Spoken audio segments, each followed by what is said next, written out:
Thank you so much, Johanna. You are watching Our Vancouver. I'm Gloria Makarenko. Now, we've heard about a lot of people learning to bake bread during the pandemic, but for our next guest, his family's dumpling recipe is what has been in demand. And Raymond Liens is going to be showing people how to make those dumplings on Zoom through the Vancouver business In My Kitchen. Raymond, hello there. Hi, Gloria. Nice to see you on Zoom. Good to through the camera. Through the camera, the next best thing to being there, exactly. Now, why did you want to show people how to make dumplings? Well, my family came to Canada in the 70s, and I think, what we take with us along, the trip is very few things, and one of the things is recipes. And, during the pandemic, the nieces and nephews, reached out to me because, what we take along is stories and recipes, and what is the best way to, pass on a legacy along with stories is to learn family recipes. And my nieces and nephews, don't have these recipes with them since my parents are gone. So they reach out to me, and what is the best way to pass along these stories along with cooking lessons? So that's what we've done. We just do that. We share stories along with cooking lessons. And that's what solidified this with me. Okay, but there is something about biting into a dumpling that is so amazingly satisfying on so many levels. There's taste, texture, that type of thing. What's your approach to the perfect dumpling? Well, to me, the perfect dumpling has to do with the dough. And yes, you can buy them, but there's something gratifying about making the dough yourself, right? And I think learning how to make the perfect dough is the secret to a really, really good dumpling. And in this recipe, you learn how to make that. And the dough, it just, the right chew, the right texture, learning how to roll it, and that gratifying, chew and that give and learning how to cook them along with the family stories that go along. My aunt used to tell me, I used to follow her in the kitchen with a notebook and a pen. And she used to tell me that, if you study too much, your cooking will taste awful. And I used to laugh. I didn't understand what that meant. And she said, basically, you learn to cook with taste. And Jan Wong actually wrote about it, right? And Kim Thuy also wrote about it in the numerous books that she wrote in Montreal. She said, you learn to fry fish by listening to the sound. And that's what you have to do. You can't just learn by cooking with just thinking about it. You have to taste, you have to listen, you have to taste your dressing before you mix it into the salad. And that's what cooking is about. You don't just sit there with a thermometer and measure and you have to smell, you have to taste. And that's what to me is the joy of cooking. It's not so much about measuring and thinking, and that's what my aunt used to tell me, but I didn't know what she meant. I love the family connections here, I really do. So what have you got in front of you there on the table? What do you use for fillings? Well, what I use for filling is actually, I like the simple approach of cooking, which means that, I try to cook without using any measurements, but since I teach to my nieces and nephews, they keep asking for measurements, but I try to tell them to not go that route. So this simple recipe asks for simple portions of ground pork,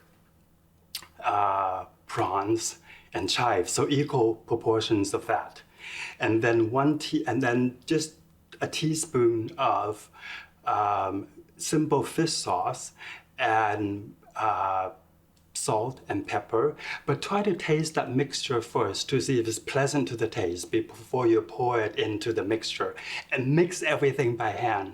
The secret is actually you have to have that mixture by hand. Oh yeah, and chop the chives first. I have some chives here. And you want to mince it like you mince onions.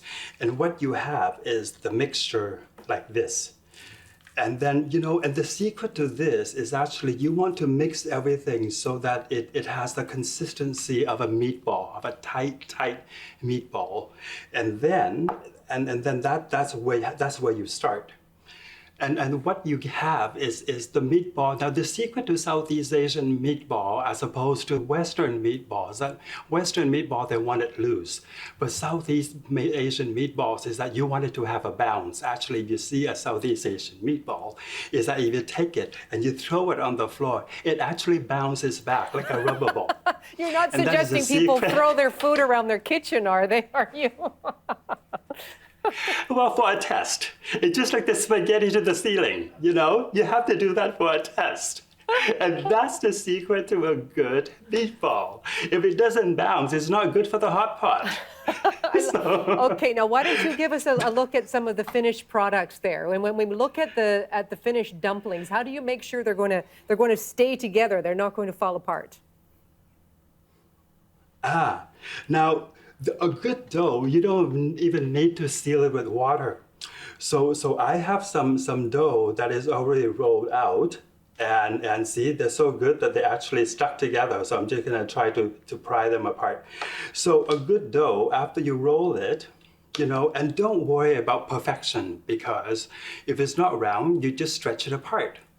So until it's round, and it's so forgiving, you know, and after you roll it, you just stretch it until you get the desired shape that you want, and just fill about this much to the dumpling, put it in the center. After you've made sure it's going to And you bounce can off the just floor or hit- the cupboards. Okay, we get it.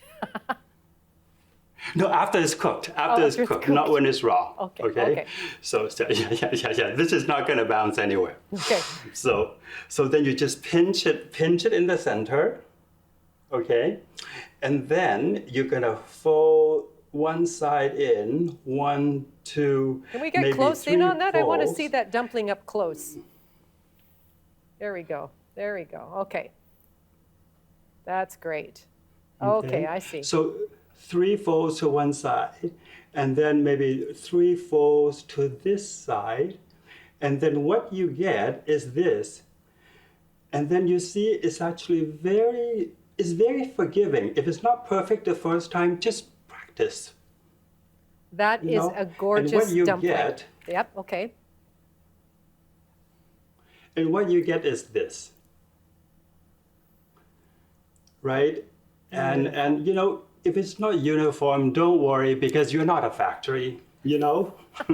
Just thinking back on your Just keep aunt, just practicing. go by touch, go by feel, go by taste. We're hearing you. Now, it's interesting, Raymond, you're deciding to give partial proceeds of this to the Pacific Canada Heritage Centre. Why is that? Well, because our history is not really recorded, you know, and judging from the story that I saw on CBC recently, you know, about the children at North Strathcona School, our history is completely erased. You know, the history of Chinese people building the railroad is just anecdotal, and the person that's name that you see everywhere is Lord Strathcona, who just drove in the last bike. I mean, hello. So that this history of migration and our people needs to be more recognized. So the history of migration and our people, the Asian, you know, Pacific people in Canada needs to be more recognized, and looking at the devastation of the merchants in Chinatown, I just, you know, thought that this would be a good opportunity for me and my family as refugees to Canada, and you know, and I just thought this is, you know, all the dots are connected. So I just want to do this as an effort to highlight all of those and give partial proceeds to the Museum of Migration, and to highlight this and to applaud the students at that school for their efforts, you know, to recognize all these dots, you know, in light of Asian Heritage Month, to put all of this together. Well, Raymond, there's a lot of symbolism in your dumplings, and they look delicious. Thank you so much. Thank you, Gloria, for having me.